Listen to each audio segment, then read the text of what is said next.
दोस्तों, क्या आप जानते हो what's the next big thing in real estate? It's about students. Yes, 2026 student housing in India is growing like crazy. लेकिन इसका असली मतलब क्या है? इसका मतलब है जब रियल एस्टेट हॉस्पिटैलिटी के साथ मिलके एक बेहतर ऑपरेशंस के थ्रू पीबीएसए बनाता है। पीबीएसए यानी कि पर्पस बिल्ट स्टूडेंट अकोमोडेशन, और यही है next big thing in real estate. कैसे, आइए जानते हैं आज की इस वीडियो में। नमस्कार दोस्तों, मेरा नाम है नितिन और आप देख रहे हैं कार्पेट एरिया। दोस्तों, रियल एस्टेट के अंदर भी आजकल कॉन्सेप्चुअल बिल्डिंग्स ज़्यादा चल रही हैं, यानी कि या तो सीनियर लिविंग हो गया, या को लिविंग हो गया, या फिर स्टूडेंट लिविंग। और स्टूडेंट लिविंग की ही अगर बात करें तो ये इंडस्ट्री 6% से भी ज़्यादा कैगर यानी कि कंपाउंडिंग एनुअल ग्रोथ रेट के साथ बढ़ रही है, विच इज़ ह्यूमंगस। तो ये पूरी इन्फॉर्मेशन डिटेल में पढ़ने के लिए आप carpeteria.in को विजिट कर सकते हैं। स्टूडेंट हाउसिंग इन इंडिया 2026 पीबीएसए के अंतर्गत आती हैं स्टूडेंट हाउसिंग की वो बिल्डिंग्स जो खासकर स्टूडेंट्स के लिए बनाई गई हैं, जिनके अंदर आपको ऑलरेडी फर्निश्ड रूम्स मिलेंगे, स्टडी स्पेसेस मिलेगा, वाईफाई मिलेगा, सिक्योरिटी मिलेगी और साथ ही मिलेगी मैनेज लिविंग की सारी फैसिलिटीज़। अब आप सोच रहे होंगे कि ये तो पहले से ही पीजीज के फॉर्म में अवेलेबल है या फिर हॉस्टल्स के रूप में सब जगह मिल जाती है, लेकिन नहीं, पीबीएसए इज डिफरेंट। चलिए जानते हैं कि ये पीबीएसए हॉस्टल या ट्रेडिशनल पीजी से अलग कैसे है। ये हम इस टेबल के माध्यम से समझ सकते हैं। पीबीएसए के अंदर जहाँ एक प्रोफेशनली मैनेज्ड ऑपरेटर होता है, वहीं पर ट्रेडिशनल पीजी या कॉलेज के अंदर ओनर या तो इंडिविजुअल या फिर एजुकेशनल इंस्टीट्यूट होता है। अगर मैनेजमेंट की बात करें तो यहाँ पर काफ़ी इनफॉर्मल मैनेजमेंट होता है, जबकि पीबीएसए एक प्रोफेशनली ड्रिवन इन्वायरमेंट के अंदर चलता है।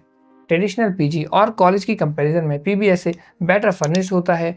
आपको हमेशा हाई स्पीड इंटरनेट मिलेगा, अपने पास सिक्योरिटी, वेल डिजाइन फर्नीचर जो स्टूडेंट्स को चाहिए होता है, और सबसे इम्पॉर्टेंट रेगुलर हाउसकीपिंग या मेंटेनेंस की कोई दुविधा नहीं होती। जहां पर ट्रेडिशनल पीजी में या हॉस्टल में स्टूडेंट्स का फोकस मैनेज नहीं होता, वहीं पे आजकल मॉडर्न पीबीएसए बेस्ड मॉडल्स काफ़ी ज़्यादा फ्लॉरिश कर रहे हैं। अब इंडियन स्टूडेंट अकोमोडेशन मार्केट की ही बात करें तो जो मार्केट 2024 में $533 मिलियन का था, उसका एस्टिमेशन है $780 मिलियन, वो भी 2030 तक। इसका मतलब है 6.6% का कैगर।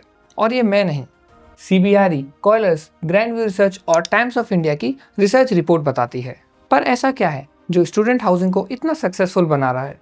दोस्तों, एजुकेशन की डिमांड दिन प्रतिदिन बढ़ती जा रही है। इंडिया एक युवा देश है, तो अगर राइट लोकेशन पे प्रोफेशनली मैनेज्ड पीबीआरस बन सकते हैं तो वो एक सक्सेसफुल स्टूडेंट हाउसिंग मॉडल के रूप में सामने आएगा, जहां पे स्टूडेंट्स अपने लिए एक बेहतर एनवायरनमेंट चूज कर सकते हैं। पेरेंट्स के कंसर्न को भी ध्यान में रख के ये safety security point of view से एक बेटर डिसीजन है। पर क्या पीबीआर सबके लिए एक बेटर सॉल्यूशन है और इसके अंदर कोई रिस्क नहीं? ऐसा कुछ नहीं है। अगर फूल है तो कांटे भी होंगे, अगर अपॉर्चुनिटी है तो रिस्क भी है। पीबीआरए में अगर रिस्क की बात करें तो ऑक्यूपेंसी एक मेजर रिस्क के रूप में सामने आता है, जहां पे अगर सेशन शुरू होते टाइम आपकी ऑक्यूपेंसी फुल नहीं है तो बाद में उसे भरना काफ़ी मुश्किल हो जाता है। लोकेशन डिपेंडेंसी काफ़ी महत्वपूर्ण है। इंस्टीट्यूशन के नज़दीक होना मैंडेटरी है पीबीआरए के लिए, ताकि स्टूडेंट्स अपने रेस्पेक्टिव कॉलेज या यूनिवर्सिटीज़ में जा पाएँ। High operational cost, compliance, staff की सैलरी और मेंटेनेंस एक फिक्स कॉस्ट है और ये बढ़ती चली जाएगी। लेकिन स्टूडेंट्स एक लो पेइंग ऑप्शंस देखते हैं तो हाई ऑपरेशनल कॉस्ट भी एक मेजर रिस्क है। स्टूडेंट्स का टर्नओवर, फ्रीक्वेंटली अगर स्टूडेंट्स एक हॉस्टल से दूसरे हॉस्टल चेंज करते हैं तो मिड सेशन में वो भी एक हाई रिस्क के रूप में सामने आता है।